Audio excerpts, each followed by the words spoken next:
Good evening, Californios. It's March 1st, 2022, and this is podcast number 5 of Season 2, and we are Red Star Report. I'm Hal G. Lohr, and this is Voices for the California Nation. Well, here we are celebrating the beginning of March with our 35th podcast. For those who didn't get a chance to see the second half of the Red Star Report interview with Dr. Lenata Warjack, due to last week's technical difficulties, podcast 34 is up and running on YouTube now. So, anyone mind if I talk about the ongoing undermining and deterioration of California values in America?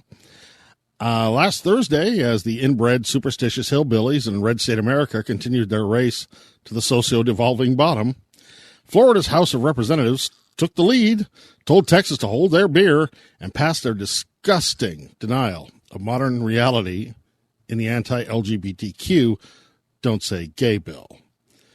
This will effectively ban discussion of any form of non-binary sexuality in Florida's public school system by pretending gay people don't actually exist. The shameful discriminatory bill is now off to Florida's Republican rubber stamp Senate, where it is expected to pass like shit through a goose, and then on to Florida Governor Ron DeSantis, who has already sharpened a crayon to sign it. After that, Florida State House is looking to introduce the strongest anti-protest legislation in the U.S., designed to all but eliminate any form of large-scale public gathering for dissent. Anyone see a pattern? Last week, Virginia Governor Glenn Youngkin turned up the banjo music to 11 and released a report on his state's efforts to whitewash American history in public schools with his anti-critical race theory executive order. And Texas, of course, passed its hanging judge, cowboy justice-inspired anti-abortion laws back in September.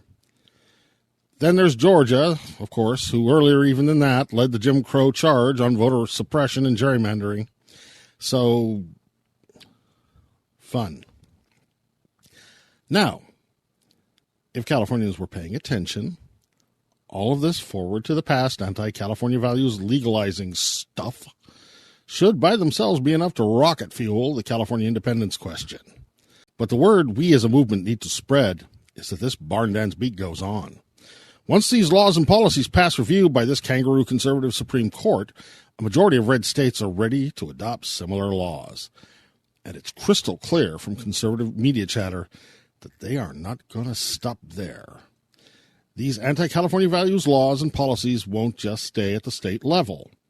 Once these issues are normalized, ultra-conservatives with dark money already in place are already moving with new voting laws to prevent challenges to permanent red state fascist rule in the USA. As soon as conservatives retake Congress and or the White House, many of these anti-California values laws will be positioned to go to the federal government and become federal laws.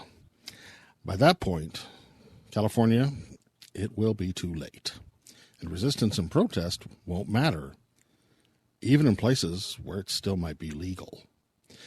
California laws and policies reflecting our progressive values on every social issue will literally be trumped by regressive federal laws in a losing political struggle that could easily last for the rest of the 21st century. So please, as a Californian, look up to the horizon and ask yourself what's it going to be. California independence? Or 40 million Californians as all but voiceless second-class citizens in an evolving ultra-conservative America, where the new definition of freedom means liberal tears and Christo-Fascism for all. Independence or submission. This is Voices for the California Nation.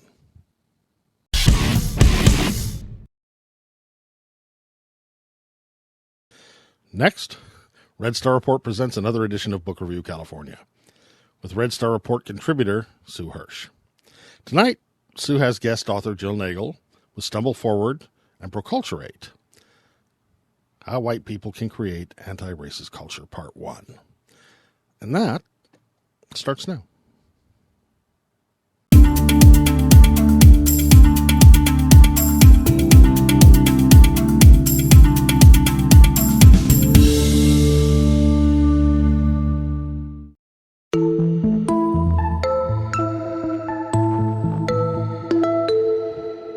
Hey everyone, this is Sue Hirsch of Red Star Reports giving you your book review for today. And we're here with Jill Nagle of Evolutionary Workplace. Jill, can you please tell us how you got into social justice writing and consulting, and about your word that you resurrected recently, proculturate, that you've managed to inject into your writing? Thank you, Sue. It's interesting. I was reading Resmaa Menakem's book, My Grandmother's Hands, which I really recommend.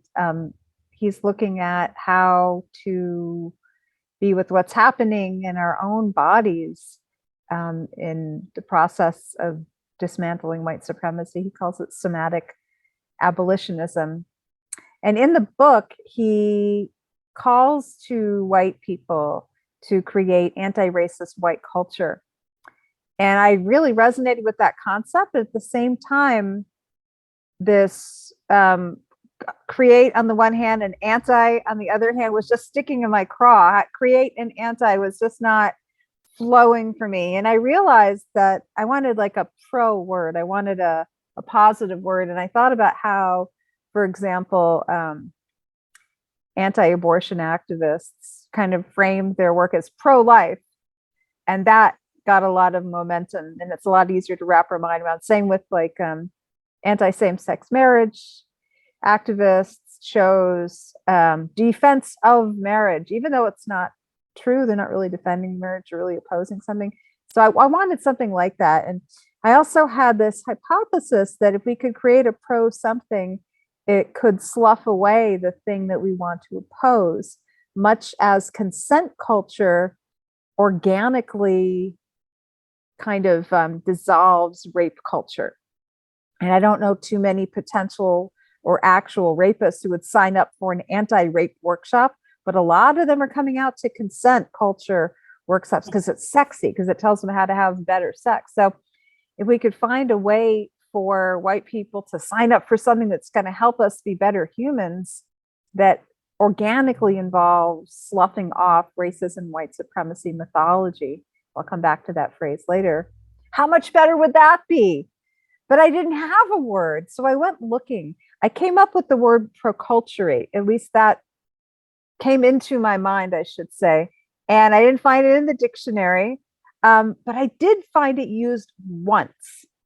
And that was about maybe 10, 15 years ago. And it was in an academic tract from a Georgian academic. I don't mean the southern state in the US, I mean the former Soviet bloc, Georgia, who used it to mean an individual kind of reckoning or bringing together traditional and modern Georgian ways. And I thought, well, this is interesting. You know, I'm going to take this word. I even wrote to the guy, but I haven't heard back. I wanted a word that we could use instead of anti-racist, instead of white anti-racist. So I actually created a Proculturator series, and I started tracking down and begging and pleading with all these really cool white anti-racists that I knew and that I didn't know to come and talk with me, because I think that white people need examples. They need proactive examples of people who are creating white anti-racist culture. Especially when you have, I've seen a lot in social media of white people saying it's okay to be white. Well, it's more than okay. It's actually really great if we can dismantle the crap that we've been given. That's proculturation. That's creating a culture of being light-skinned people of European descent that's not oppressive to our Black and brown brothers and sisters. In fact, helps to stop the harm. And I'm making it sound really neat and cool, but in fact, a lot of harm is still going on. And this is a process that has taken centuries, meaning white supremacy mythology and the racism that comes from it has taken centuries to take hold. And it has hijacked our minds, and it has destroyed Black and brown lives. And it continues to envelop us in its confusion, in its chaos, in its harm. And so it's going to take a while. It's going to take a while to heal the way that it's living in our bodies. It's going to take a while to heal the way that it has hijacked our minds into how we think about who we are. It's going to take a while to heal the array of mindsets and reactions that it has produced. Those are pretty entrenched. It's going to take not only a while, but it's going to take some very deeply thought out skills repeated again and again over time, both within ourselves and with other white people. Mm-hmm. So I'm under no illusions that proculturation can make white supremacy mythology go away.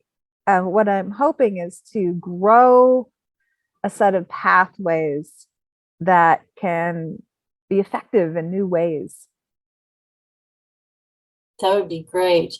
Now, let me ask you this. I have what I think is an interesting question for you, Jill. Do you think that growing up in California, in Oakland, California, or wherever in California you grew up, do you think it had an effect on your drive to get into this type of social justice work that you do?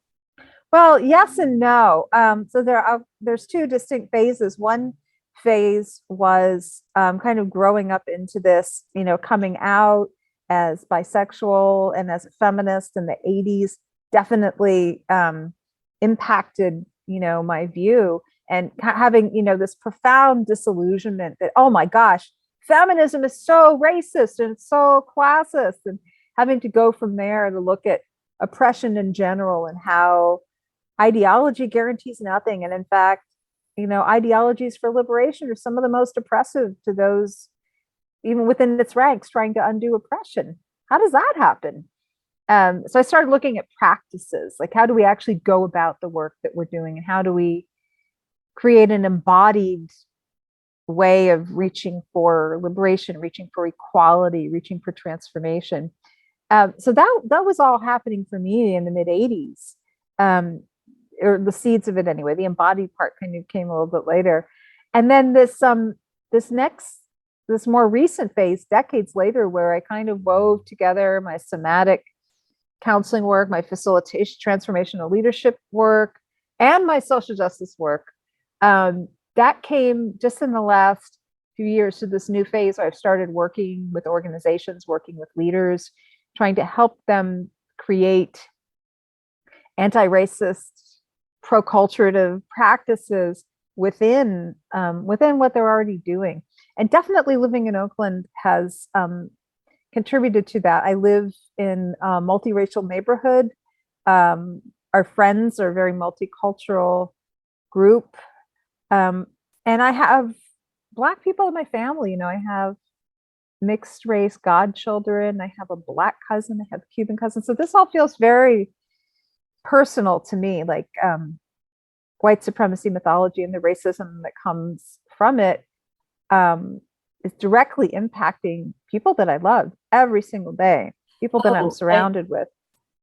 Yes, I think it's impacting people that we all love every day. I have family members in the LGBTQ society, so I take it very personally when I see injustices against that particular group and against any group, because I was born into a Jewish family, in fact, and the Holocaust is not as far behind us as we all would like to think it is, considering that we're starting again with the book burnings.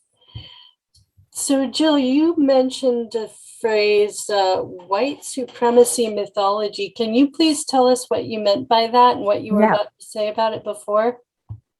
So Dr. Cleo Monago, who is a public figure, old friend of mine, I met him about 30 years ago, and he was talking about white supremacy then, not as the sort of fringe phenomenon of Klan members burning crosses on people's houses and the violence that gets committed in rural areas, but as the ubiquitous system of images, beliefs, practices, policies, attitudes, and so on that put light-skinned people of European descent propped up as the sort of the avatar of all that is true and good and worthwhile, and how that's just sort of part of the air we breathe and the water that we drink. And that was like a veil had lifted at that time. Like I started to see the truth, and it shocked. I knew that racism existed, but this idea of white supremacy. And then he started using the phrase white supremacy mythology because it isn't true. White people are not any better than anybody else. And so I like to tack that on, talk about white supremacy mythology and its systems. Now, sometimes people will misunderstand that, and they'll think when they see the phrase white supremacy mythology that I'm challenging the notion that white supremacy systems exist, and that's not true. So so I try to say I do a lot of talking with people online. So I do a lot of intervening, when I see knee-jerk reactionary white supremacy mythology based stuff getting spewed, I'll often intervene. That's kind of one of the ways I do my everyday activism. And so in those moments when I'm writing about white supremacy mythology, I'll often say, white supremacy mythology and its very real effects, or something like that, to make it clear that I get that this mythology produces harm. Jill, we were just talking about white supremacy being a myth. It's also true, and I wonder if you know about this, that race itself is a myth, and scientists have now proven that fact. Mm-hmm. What do you know about it, and what's your take on it? Thank you, Sue. That's exactly where my mind was going too, so I'm really glad that you asked. My understanding is that white supremacy mythology is basically the form that the fiction of whiteness takes.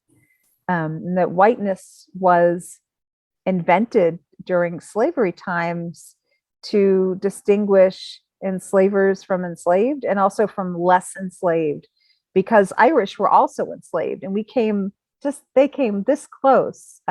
People of Irish descent and light-skinned people of Irish descent and dark-skinned people of African descent came very, very close to fomenting a rebellion.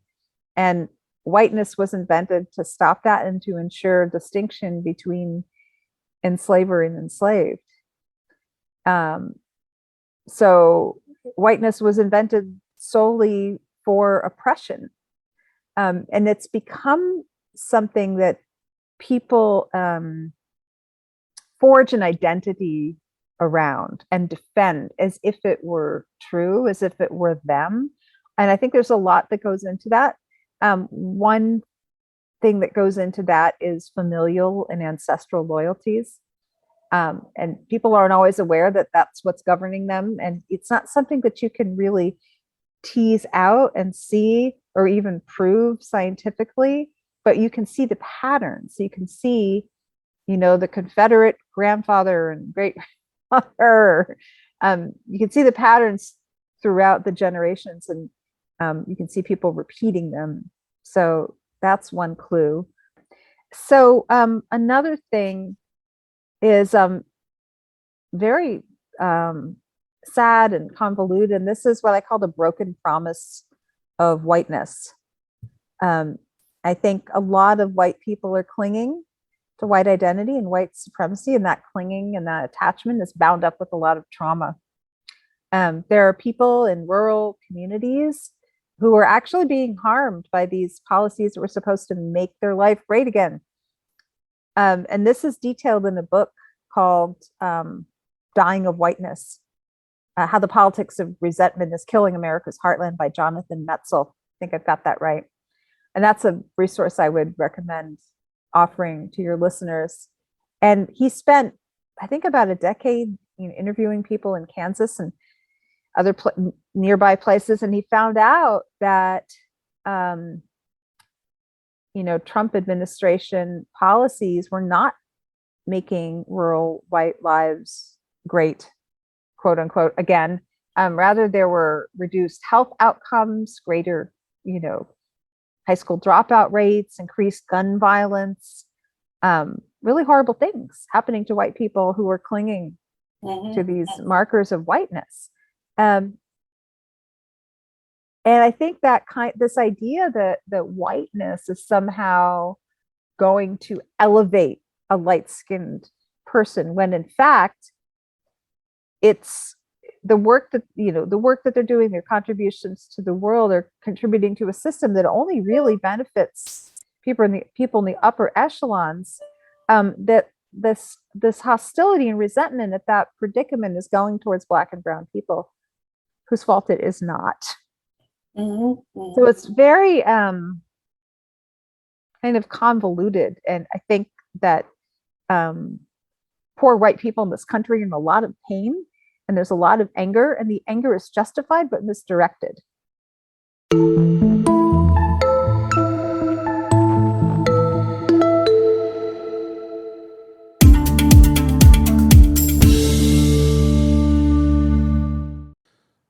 Thank you again, Sue. On the next episode of Book Review California, Sue continues the discussion with author, consultant, and activist Jill Nagle. Be sure to check back with Red Star Report for the release date on that. For more information on Jill Nagle and her article, Stumble Forward and Proculturate, How White People Can Create Anti-Racist Culture, be sure to check out the website evolutionaryworkplace.com. That's evolutionaryworkplace.com.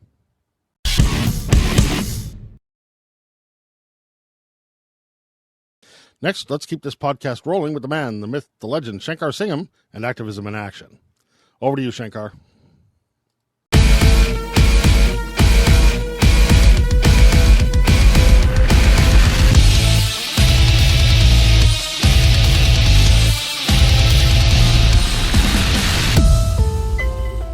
This is our country, folks. This is California.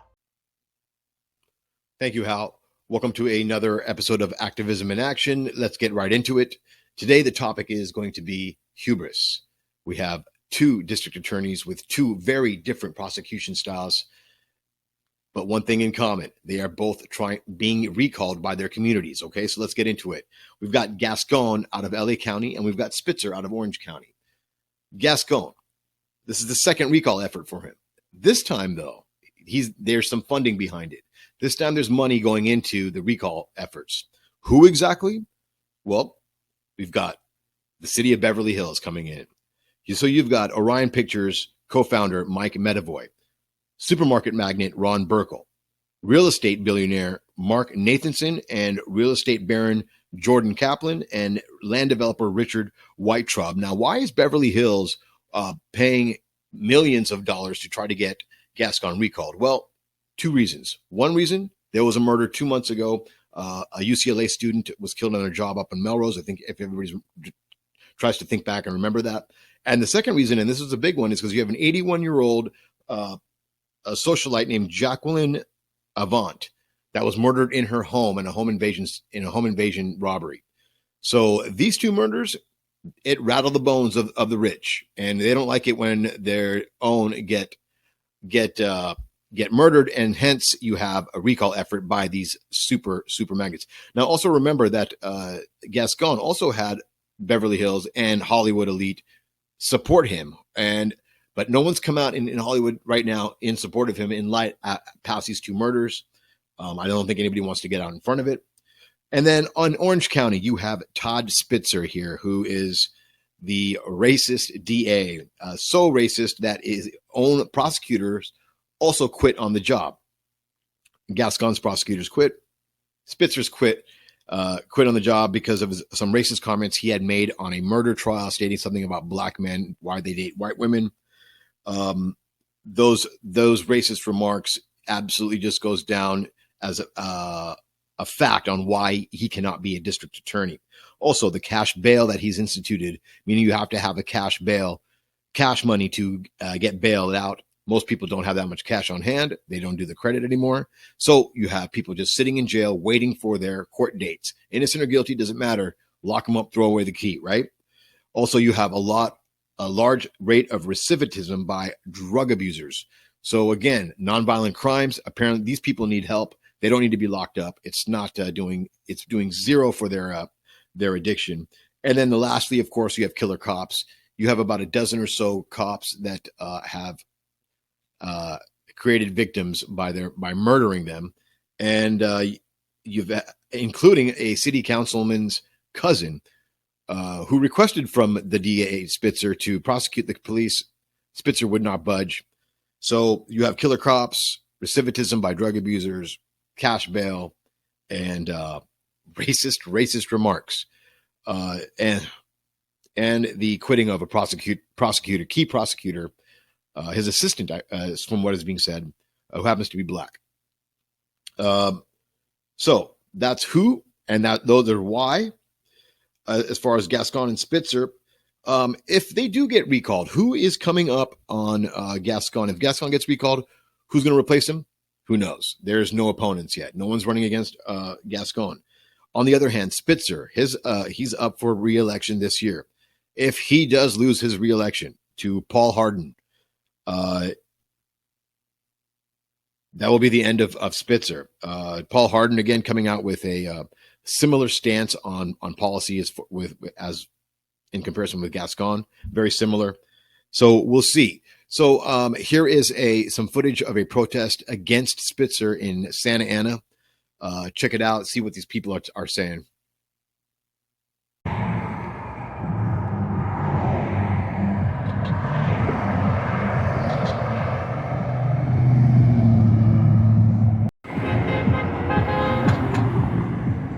Up to 40% of the people who are currently in Orange County jails are there because they can't afford bail, not because they've been convicted of any crime.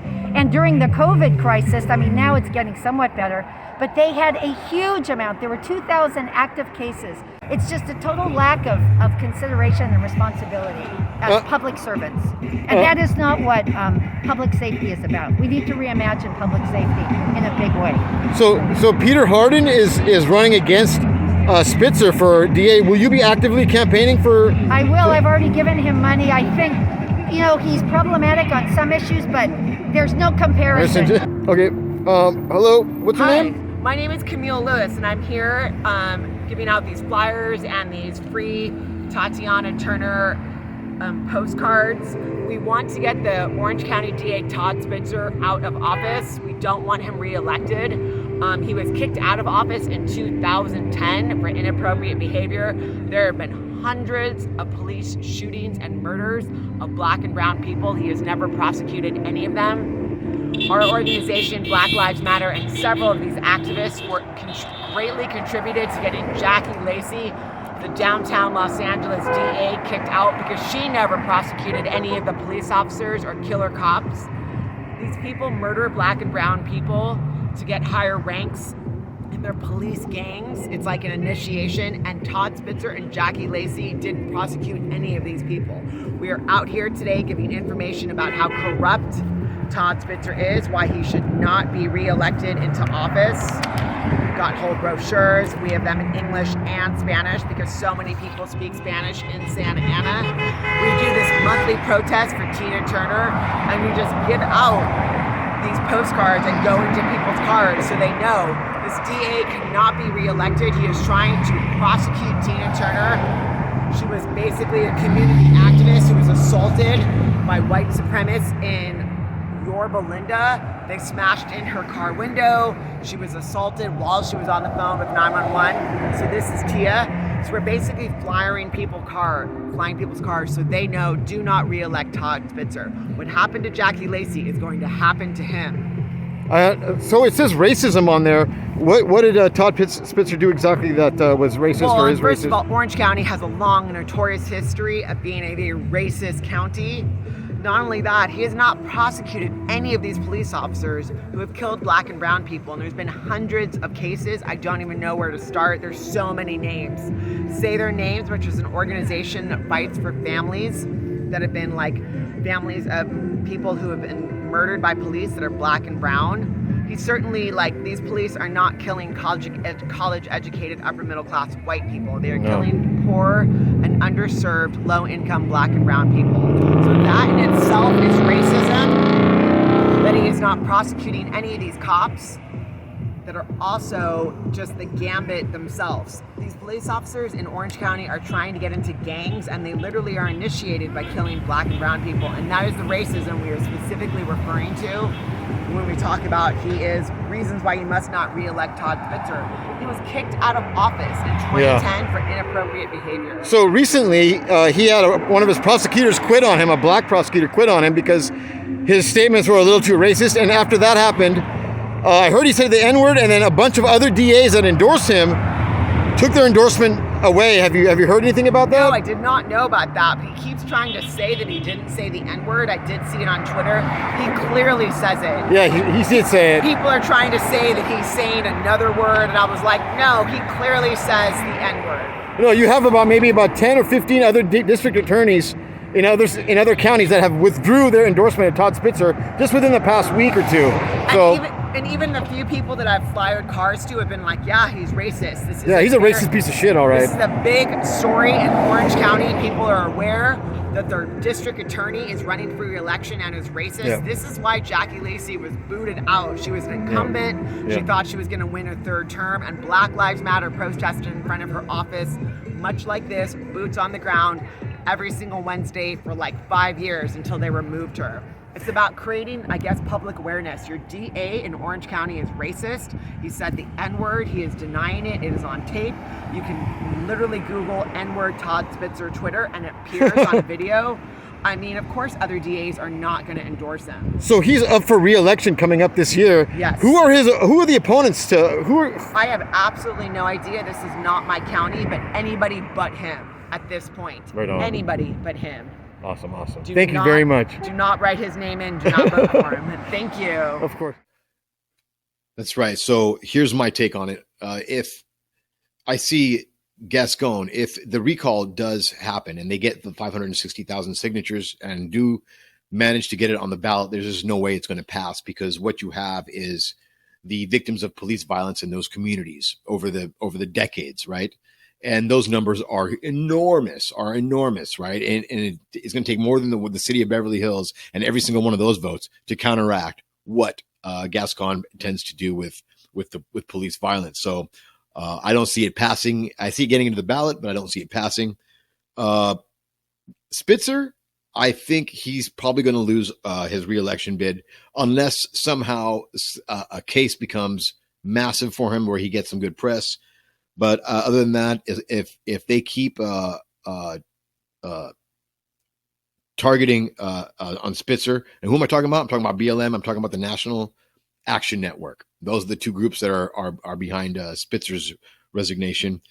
They just need to keep hammering. I think they might actually have a chance at having Paul Hardin win that re-election. So that's all I got for you guys. Keep an eye out for this. There's activists on both sides out on the streets trying to get you to listen to them.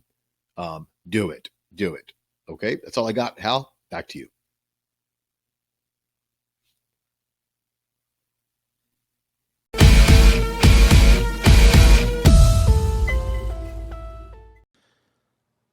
Thank you, Shankar. That was Activism in Action. Let's finish this with talking points.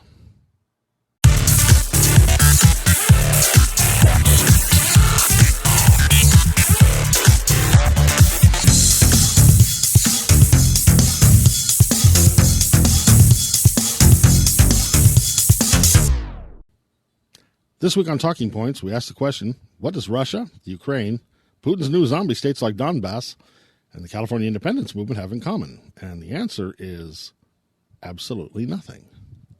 Come on, you'd have to be asleep for the last 2 weeks not to be aware of what's happening in Eastern Europe right now. It's literally all over the news, all over the world.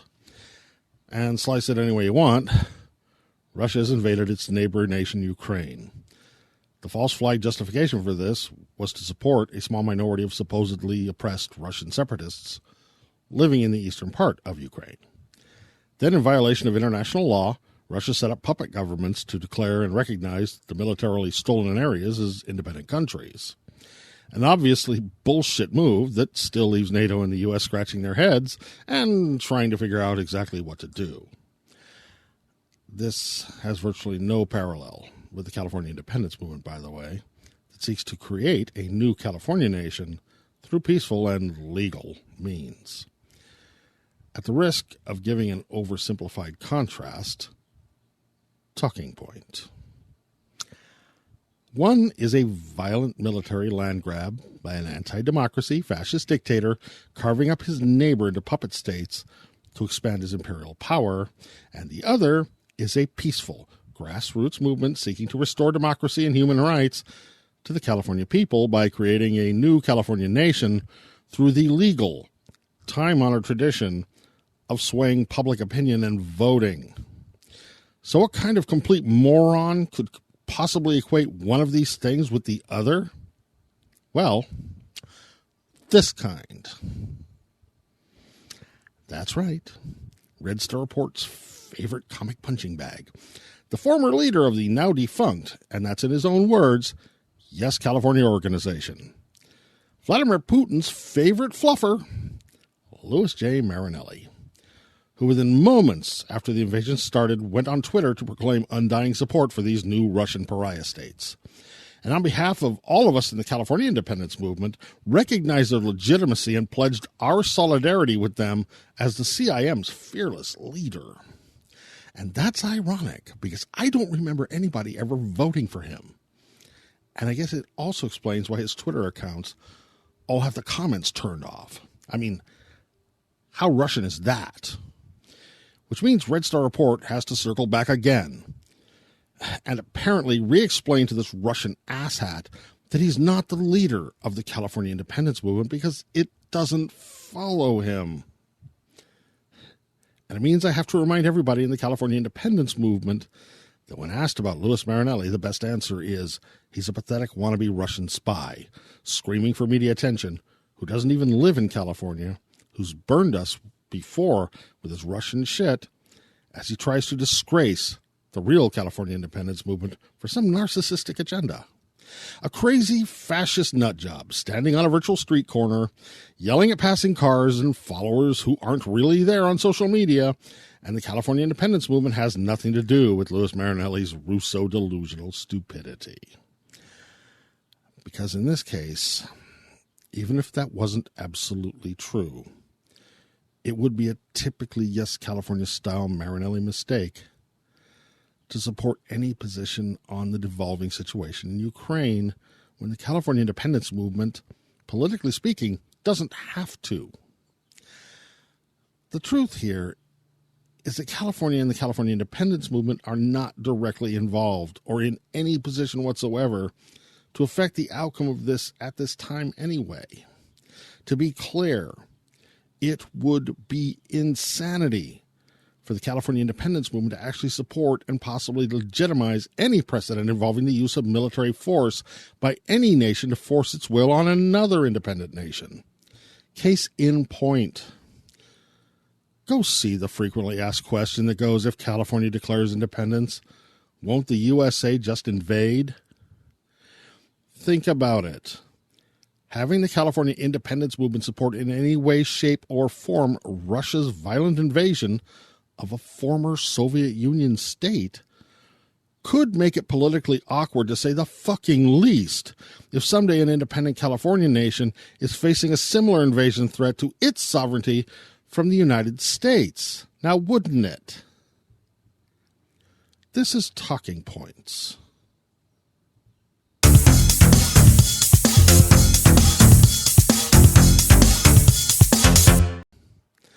That's Red Star Report for this week, March 1st, 2022. Podcast number 5 of Season 2.